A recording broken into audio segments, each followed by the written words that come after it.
So we want to explore a little bit about exponential growth and how it works in the real world. Now, exponential growth in the real world is never going to be perfect, but we can see some exponential type growth behavior in something that's very current in the news as I record this, which is the number of COVID-19 cases in the United States. So this data that I've put here in the Excel sheet is data about the number of confirmed cases in the United States as reported by a CNN reporter on Twitter. Your mileage may vary if you get your data from other sources, but they will all show roughly the same kind of behavior. So the specific numbers I'm not too worried about. So what we want to first do is we want to look at what exponential growth looks like when we talk about the ratio between the change versus what the previous value was. So typically in perfect exponential growth, the value of this ratio will always be exactly the same. So we calculate this ratio by looking at the present value minus the past value divided by the past value. So this is the difference divided by the old value. Now exponential growth increases as a percent of the current value, or the just past value. And so early on, and we're going to convert this to a nice looking number, early on the growth rate was about this.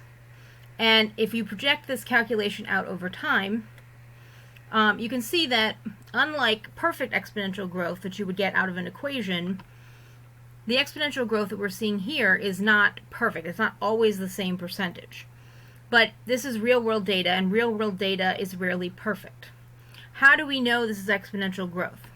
Well, one of the ways we can see this is exponential growth is because the percent that's changing in about the 24, 28, 30, 34% range is almost always similar. Now there's a couple of places where it's a little high, here and here, and there's a couple of places where it's a little low, but there isn't a consistent trend. If your growth is consistently less than exponential growth, you will see a definitive trend where the values keep getting smaller and smaller and smaller and smaller.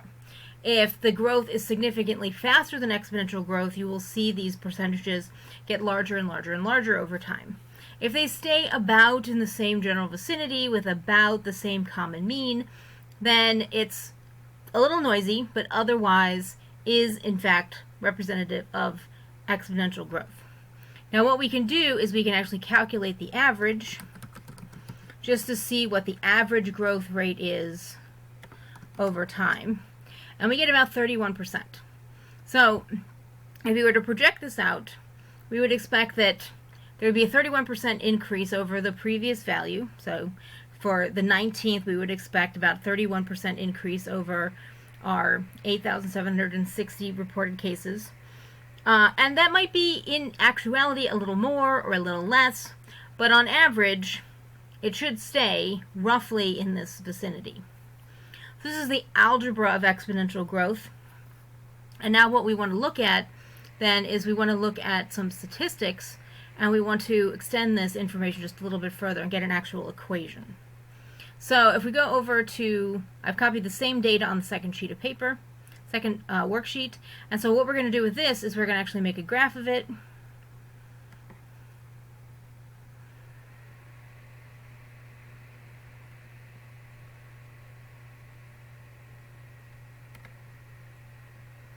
And we're going to select a scatter plot because we're going to impose a curve on it. We can choose a line graph, but that will kind of get in the way of what we want to do with it later on. So I'm just going to plot the dots. So here's our graph, and just for the sake of having a nice graph, I'm going to add some axis titles. And so down here, we have the days in March, and this is the number of COVID-19 cases in the U.S.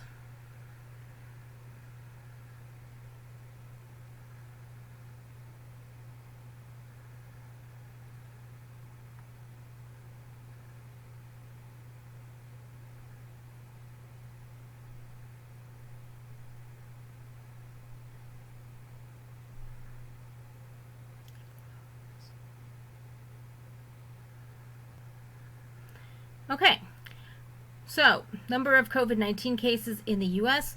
Now what we want to do is we want to impose a trend line on this data. We can see it starts out pretty small.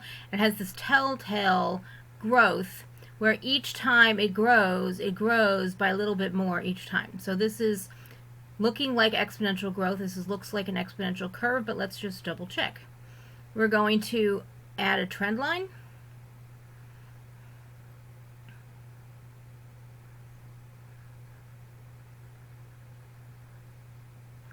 We're going to select exponential, and you can see linear does not fit this curve terribly well at all, but when you select exponential, it hugs these points very closely. We're going to scroll all the way down to the bottom, and we're going to get our equation and our r-squared value. And I'm going to move this up out of the way so that we can see it a little bit better, and maybe change the font size so that it's easier to read. Alright, so we can see our equation here. It has this characteristic exponential, e to the something, and we have this r-squared value. So let's look at the r-squared value first. The r-squared value tells us how good the fit is. If it's a perfect fit, like we took these numbers and we derived them from an equation and then we just plotted the a trend line on that equation, this would be exactly 1. So we didn't do that. This is actual data, but this is still really, really close to 1. And what this is telling us is that 99.8% of the change in the number of COVID-19 cases is explained simply by exponential growth over time. The 0.2% that's left over is the random variability that we were talking about. This equation tells us how we can predict the next COVID-19 value. You can see this number up here in the exponent of the e.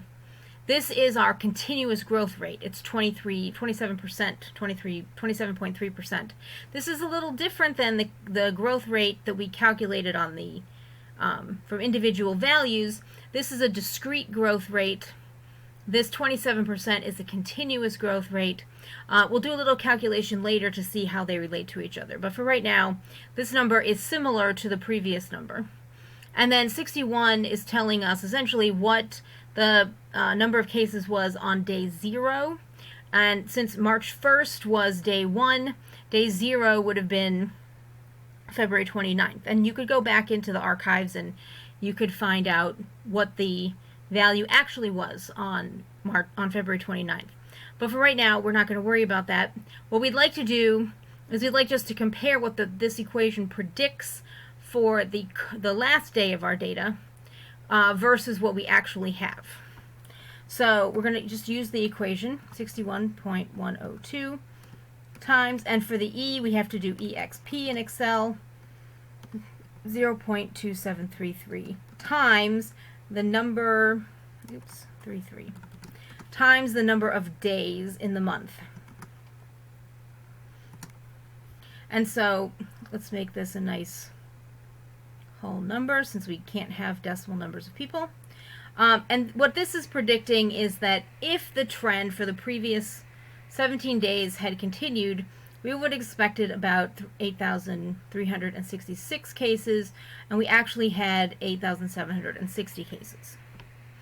That could be representative of noise, or it could be representative of an increasing growth rate. We would need more information over time in order to determine which of those this really was. Now, what we'd like to do, and this is where it gets slightly morbid, we would like to try to predict what this trend is going to look like out over time. I'm recording this on the 27th, so let's predict it out a little bit past where I am now. Let's say to the 1st of March, or the 1st of April. So the 31st day is the last day of March, and so March 32nd, quote unquote, is April 1st. And then we're going to copy our equation all the way down, and we're going to make a note here that this is April 1st. This equation is predicting that if we do not do anything to interrupt the exponential growth that we are seeing right now, we can expect around 380,000 cases by April 1st, by the end of the month. Now, I'm recording this on the 27th, and as of right now, we have roughly 94,000 cases, give or take, in actuality. So this exponential growth trend has continued more or less at the same pace. You could continue to extend this out if the exponential growth continues.